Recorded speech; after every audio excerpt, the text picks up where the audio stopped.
ಕೆನಡಾದ ಟೊರೆಂಟೊದಲ್ಲಿ ಕನ್ನಡಿಗನ ಬರ್ಬರವಾಗಿ ಹತ್ಯೆ ಮಾಡಲಾಗಿದೆ. 37 ವರ್ಷದ ಚಂದನ್ ಕುಮಾರ್ನನ್ನ ಹತ್ಯೆ ಮಾಡಲಾಗಿದೆ. ನೆಲಮಂಗಲ ತಾಲೂಕು ತ್ಯಾಮಗುಂಡ್ಲು ನಿವಾಸಿಯಾಗಿದ್ರು ಚಂದನ್ ಕುಮಾರ್. L&T ಕಂಪನಿಯಲ್ಲಿ ಕೆಲಸವನ್ನ ಮಾಡ್ತಾ ಇದ್ರು ಚಂದನ್ ಕುಮಾರ್. ಕನ್ನಡ ಸಂಘಟನೆಯಲ್ಲೂ ಗುರುತಿಸಿಕೊಂಡಿದ್ರು ಚಂದನ್. ಕನ್ನಡ ಚಿತ್ರ ಹಾಡುಗಳ ಪ್ರಚಾರವನ್ನ ಮಾಡ್ತಾ ಇದ್ರು. ಕಾರಿನಲ್ಲಿ ತೆರಳುವಾಗ ಅಪರಿಚಿತರಿಂದ ಶೂಟ್ಔಟ್ ಅನ್ನ ಮಾಡಲಾಗಿದೆ ಎನ್ನಲಾಗ್ತಾ ಇದೆ. ಕೆನಡಾದಲ್ಲಿ ಕನ್ನಡಿಗನನ್ನ ಬರ್ಬರವಾಗಿ ಹತ್ಯೆ ಮಾಡಲಾಗಿದೆ. 37 ವರ್ಷದ ಚಂದನ್ ಕುಮಾರ್ ಎನ್ನುವ ವ್ಯಕ್ತಿಯನ್ನ ಹತ್ಯೆ ಮಾಡಲಾಗಿದೆ.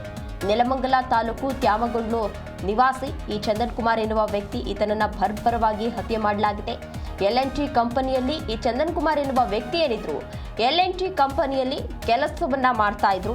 ಕನ್ನಡ ಸಂಘಟನೆಯಲ್ಲೂ ಕೂಡ ಚಂದನ್ ಕುಮಾರ್ ಎನ್ನುವ ವ್ಯಕ್ತಿ ಗುರುತಿಸಿಕೊಂಡಿದ್ರು. ಕನ್ನಡ ಚಿತ್ರ ಹಾಡುಗಳ ಪ್ರಚಾರವನ್ನ ಮಾಡ್ತಾ ಇದ್ರು. ಆಗಾಗ ಚಂದನ್ ಕುಮಾರ್ ಕಾರಿನಲ್ಲಿ ತೆರಳುವಾಗ ಅಪರಿಚಿತರಿಂದ ಶೂಟ್ಔಟ್ ಮಾಡಲಾಗಿದೆ ಎನ್ನಲಾಗ್ತಾ ಇದೆ. 16 ಬಾರಿ ಗುಂಡಿನ ದಾಳಿಯನ್ನ ಮಾಡಿದ್ದಾರೆ ಹಂತಕರು, ಪರಾರಿಯಾಗಿದ್ದಾರೆ. ಹಂತಕರಿಗಾಗಿ ಪೊಲೀಸರು ಕೂಡ ಈಗಾಗಲೇ ಹುಡುಕಾಟವನ್ನು ನಡೆಸ್ತಾ ಇದ್ದಾರೆ. ಕನ್ನಡದ ಸಿನಿಮಾಗಳು, ಹಾಡುಗಳ ಪ್ರಚಾರವನ್ನ ಮಾಡ್ತಾ ಇದ್ರು ಚಂದನ್ ಕುಮಾರ್. ಕಾರಿನಲ್ಲಿ ತೆರಳುವಾಗ ಅಪರಿಚಿತ ವ್ಯಕ್ತಿಗಳು ಶೂಟ್ಔಟ್ ಮಾಡಿದ್ದಾರೆ. ಆ ಶೂಟ್ಔಟ್ ದಾಳಿಯಲ್ಲಿ ಚಂದನ್ ಕುಮಾರ್ ಎನ್ನುವ ವ್ಯಕ್ತಿ ಸಾವನ್ನಪ್ಪಿದ್ದಾರೆ. 16 ಬಾರಿ ಗುಂಡಿನ ದಾಳಿ ಮಾಡಿ ಹಂತಕರು ಪರಾರಿಯಾಗಿದ್ದಾರೆ ಎನ್ನಲಾಗ್ತಾ ಇದೆ. ಪೊಲೀಸರು ಕೂಡ ಈಗಾಗಲೇ ಹಂತಕರಿಗಾಗಿ ಹುಡುಕಾಟವನ್ನ ನಡೆಸ್ತಾ ಇದ್ದಾರೆ. ಯಾಕಾಗಿ ಕೊಲೆ ಮಾಡಿದ್ದಾರೆ, ಬೇರೆ ಯಾರ ಜೊತೆನಾದರೂ ವೈಷಮ್ಯ ಇತ್ತಾ, ಬೇರೆ ಯಾರ ಜೊತೆನಾದರೂ ಜಗಳ ಆಡ್ಕೊಂಡಿದ್ರ, ಹೀಗೆ ಎಲ್ಲ ಆಯಾಮಗಳಲ್ಲೂ ಕೂಡ ಪೊಲೀಸರು ತನಿಖೆಯನ್ನ ಕೈಗೊಂಡಿದ್ದಾರೆ.